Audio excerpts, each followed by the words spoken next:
Liquor కేసులో చెవిరెడ్డిని రెండో రోజు సిట్ కస్టడీకి తీసుకుంది. విజయవాడ జైలు నుంచి సిట్ కస్టడీకి తీసుకుంది. జైలు దగ్గర సిట్ పై చెవిరెడ్డి ఆరోపణలు చేశారు. సిట్ తప్పుల మీద తప్పులు చేస్తుందని చెవిరెడ్డి ఫైర్ అయ్యారు. ఏదో ఒక రోజు మూల్యం చెల్లించుకుంటారని చెవిరెడ్డి కామెంట్ చేశారు.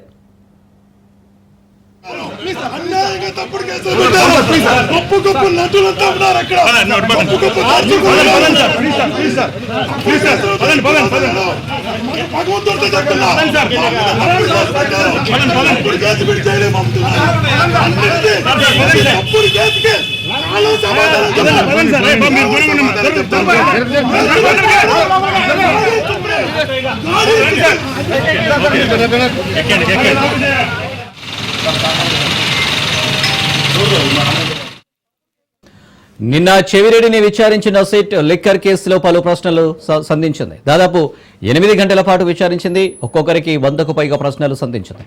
చెవిరెడ్డి భాస్కర్ రెడ్డి ప్రతిదానికి బుకాయింపు దబాయింపు ధోరణి అవలంబించారని తెలుస్తుంది.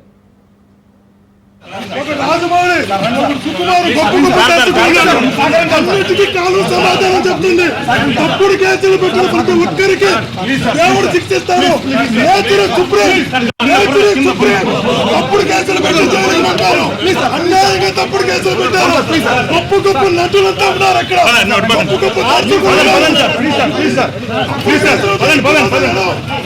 భగవంతుడితో చెప్తున్నారు. అటు సిట్ విచారణకు వెంకటేష్ నాయుడు కూడా సహకరించలేదని సమాచారం. ఇవాళ కూడా సాయంత్రం వరకు చెవిరెడ్డిని సిట్ అధికారులు ప్రశ్నించనున్నారు. లిక్కర్ స్కామ్ పై ప్రశ్నల వర్షం కురిపించనున్నారు.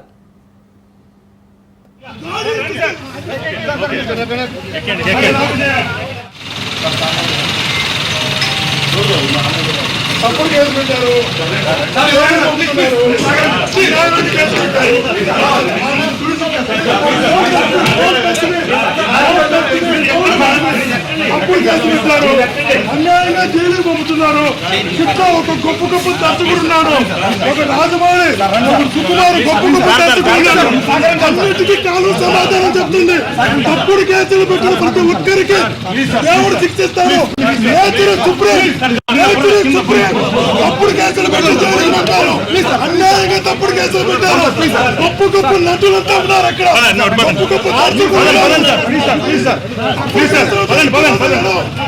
భగవంతుడితో చెప్తున్నారు. తప్పుడు కేసు పెట్టి జైలు పంపుతున్నారు.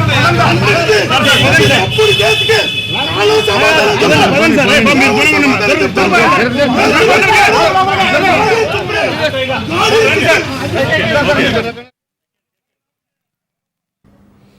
రెడ్డిగా చెవిరెడ్డి కస్టడీకి సంబంధించి మరిన్ని డీటెయిల్స్ మా ప్రతినిధి శ్రీనివాస్ అందిస్తారు. శ్రీనివాస్.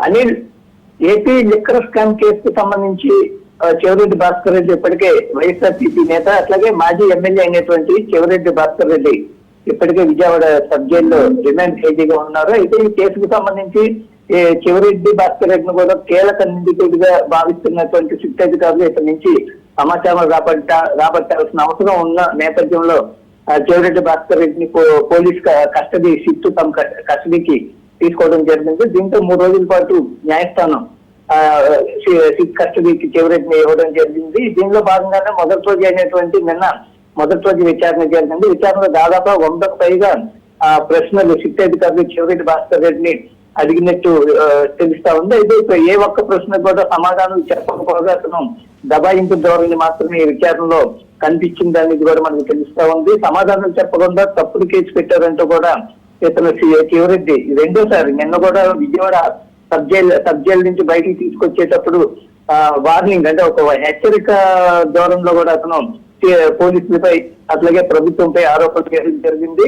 ఏ ఒక్కరిని వదిలిపెట్టే అవకాశం ఉండదు, తప్పుడు కేసులు పెడుతున్నారు, ఎంతకాలం అనేది మేము చూస్తామని కూడా అతను గట్టిగా కేకలు వేయడం జరిగింది. అయితే దీంతో పాటు వెంకటేష్ నాయుడు అయినా అతను సన్నిహితుడైనటువంటి అతను కూడా ఈ సిట్ విచారణకు నిన్న జరిగినటువంటి మొదటి రోజు విచారణలో కోఆపరేట్ చేయలేదని కూడా తెలుస్తా ఉంది. అయితే గతంలో సిట్ అధికారులు చేసినటువంటి విచారణలో భాగంగా తాడేపల్లిలో గతంలో ల్యాండ్ మార్క్ అపార్ట్మెంట్ అనేది అవుతుంది. అపార్ట్మెంట్ కు చెవిరెడ్డి భాస్కర్ రెడ్డికి పదే ఎందుకు వెళ్లారనే ప్రశ్నతో పాటు అపార్ట్మెంట్ అడగడంతో అపార్ట్మెంట్ కి తాను ఎప్పుడు వెళ్ళలేదని కూడా అతను జవాబు చెప్పను. అట్లాగే 2023 జూన్ నుంచి 24 ఫిబ్రవరి వరకు అపార్ట్మెంట్ కి వెళ్ళినట్లు కూడా టెక్నికల్ ఎవిడెన్స్ ఏవైతే ఉన్నాయో అవన్నీ కూడా సిట్ అధికారులు చెవిరెడ్డి భాస్కర్ రెడ్డికి చూపించినది అతను ప్రశ్నించడం జరిగింది. దానికి కూడా అతను ఆ క్రమంలో తరచు అటు తిరిగేవాడిని చెప్పినప్పటికీ కూడా అంత మాత్రాన ఈ కేసుతో తనకు సంబంధం ఉందా అని ఎదురు సమాధానం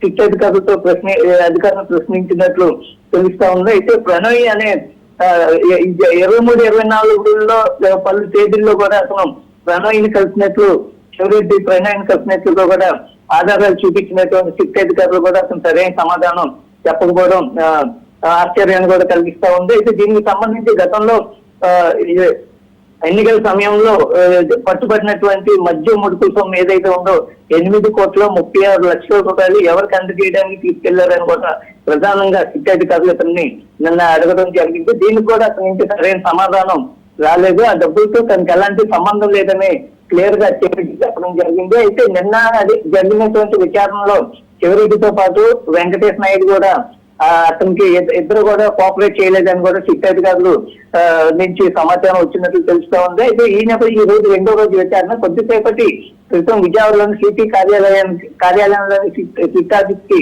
చెవిరెడ్డిని అలాగే వెంకటేష్ నాయుడుని కూడా తరలించడం జరిగింది. మరి కాస్త కొద్దిసేపటి క్రితం రెండో రోజు విచారణ కూడా ప్రారంభమైంది. అయితే ఈ రోజు సిట్ అధికారులు నిన్న అడిగినటువంటి ప్రశ్నలు చాలా వరకు అతనికి సమాధానం రాలేదు.